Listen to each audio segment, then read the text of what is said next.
It was created in the early 80s by two great grandmasters of Kung Fu, of Shaolin Kung Fu. And between the two of them, they have more than 100 years experience in Kung Fu. Okay? One of them is Grandmaster Chi Kim Tong, the founder of the Chi Kim Tong Five Ancestors lineage. The other is Grandmaster Yap Cheng Hai, who is my father.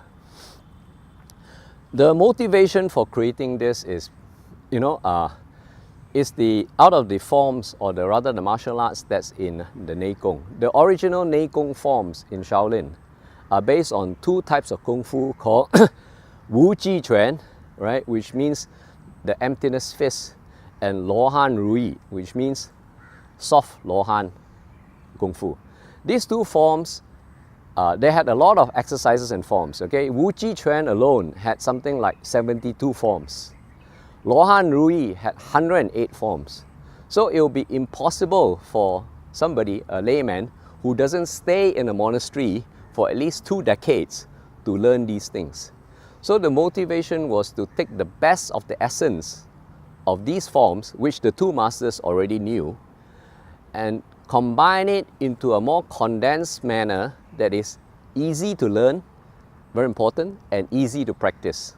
Okay? What do you mean by easy to practice? That means that the form shouldn't take you 10 minutes. Because if it takes you 10 minutes, then you always have the excuse, oh, I don't have time.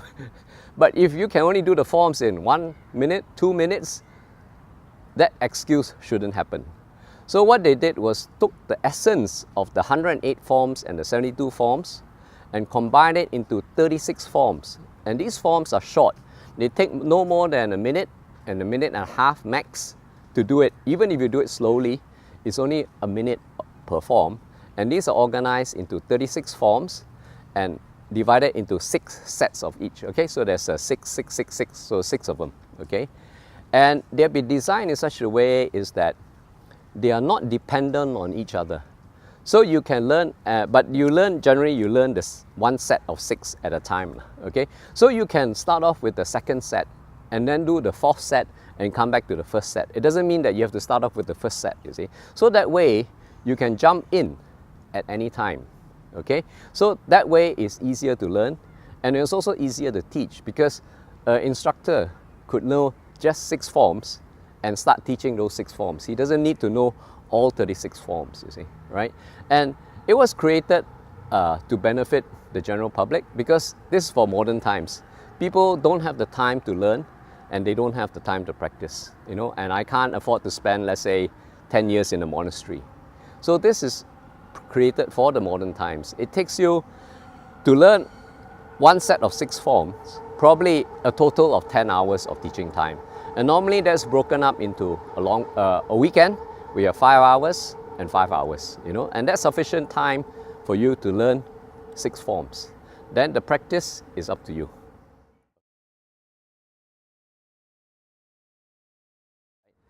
We have a rule of thumb, and the rule of thumb is frequency beats intensity. Basically what it means is if you only do one of the 36, right, and it only takes you less than a minute to do one, or say a minute to do one, and you do only, say, maybe 10 of them every day, it's better to do 10, spend 10 minutes every day than to, say, spend 3 hours once a week. Okay, so that little bit every day will actually help you to improve. And why? Because this can be explained in normal physiology, right?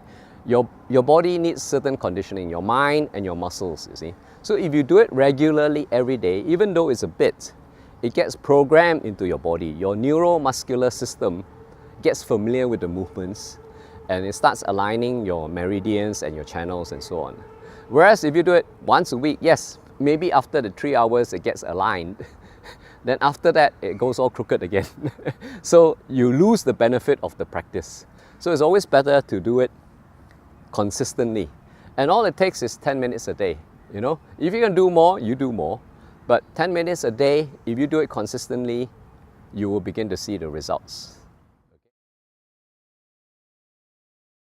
Okay.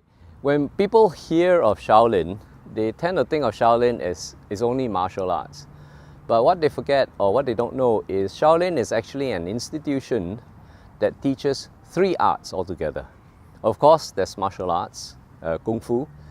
Number two is Buddhism, or rather the philosophy of Buddhism. And three is traditional Chinese medicine. So Shaolin doesn't only teach Kung Fu, but it teaches all three. And at the higher levels, if you become a Shaolin monk, you need to learn all three, not just the Kung Fu, okay? So when they developed, that is exactly what Nei Gong is. You can consider Nei Gong as the PhD course in Shaolin.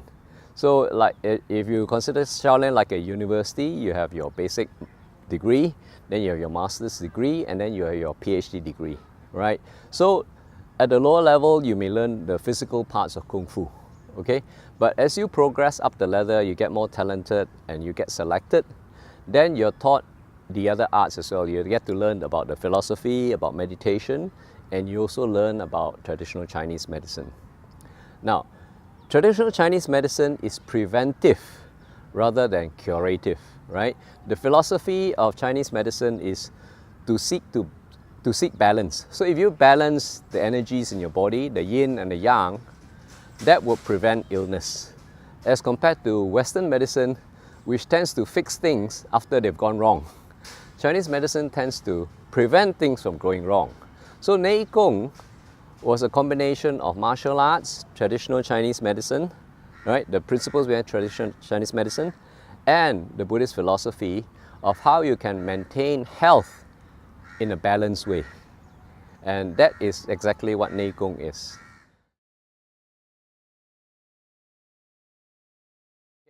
So in the traditional terms, there's no such thing as a term called Qigong.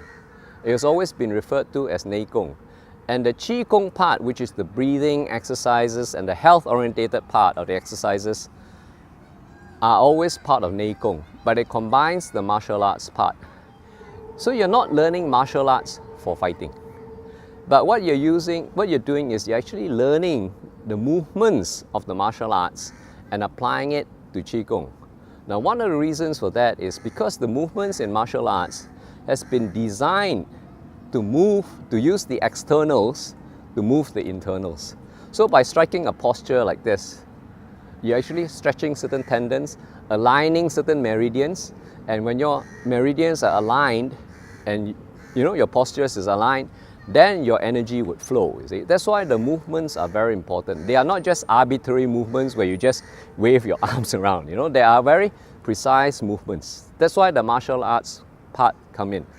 The other very important aspect of why you have the martial arts part is, if I strike a posture like this, and if my teacher or my fellow student can just move me with one finger, that means I haven't got things right. That means I haven't got my postures aligned, I haven't got my meridians aligned, and therefore my point here is very weak, and the other person can just move me with one finger.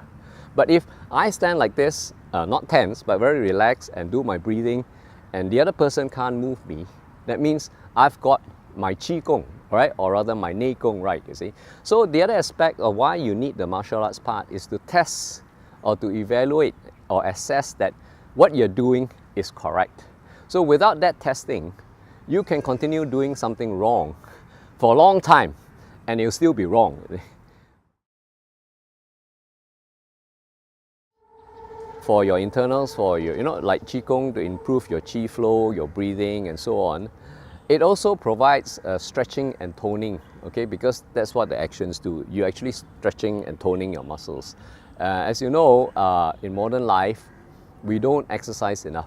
You're in a chair most of the time in front of a computer or sitting on a couch watching TV, right?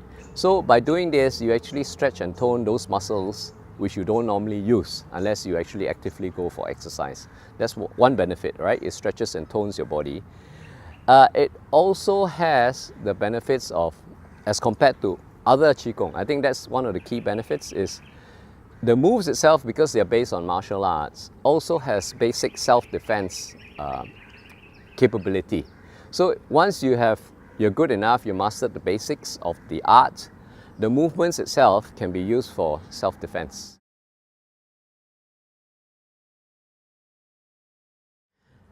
As I said, this was created in the early 80s, and my father started teaching it in the mid-80s.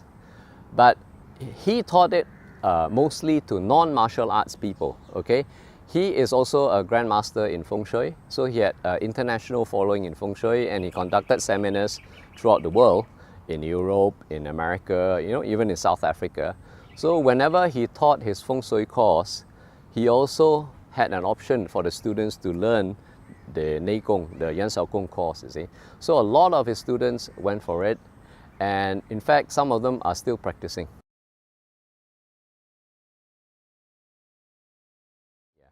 Okay, Yan Shou Gong has been done or designed in such a way is that anybody can practice it. There's no age limit. You can start when you're young. So long as someone has the discipline and the initiative to follow, they can do it. Old people can do it. I mean, yes, this is something they can do. They may find difficulties in it because you get the stiffness there, but the movements are there. They're very gentle, right? So, number one, there's no age limits. And surprisingly enough, what we've found is Yan Shou Gong itself is also useful for martial artists. By doing Yan Shou Gong, they have improved their martial arts, they improved their structure and their internal integrity. So it actually helps them to improve their martial arts as well.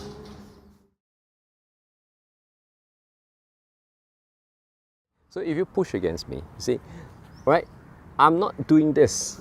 If I do this, I'll lose to you if I'm lighter than you. So what I'm doing is I'm just stretching my fingers and my tendons. So you push, no. See, right? I'm holding you just by doing that. And if you let go suddenly, see, I don't pop forward. But if I'm putting my weight on it, if you let go, I'm sorry, I go forward, you see. So this is the principle of Yan Shou Gong. You're using the stretching of the tendons, we call it the strings, to hold. See? So if you push hard, see, I'm just there, right? Then I can let go. Right? So I'm just holding it, right? By stretching the fingers.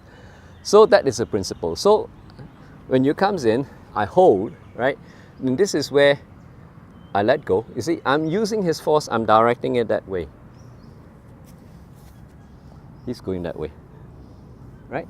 So I just have to nudge him. Okay, yeah. So that the other way is when I resist, I hold him first. Because I have to hold him, otherwise I will fly off, you see. So I stretch to hold him. Now, once I've held him, I let go this side, I cut, see? I'm cutting this down. Now, I can let go this one, or he follows me down, you see? So I can do this or whatever, right?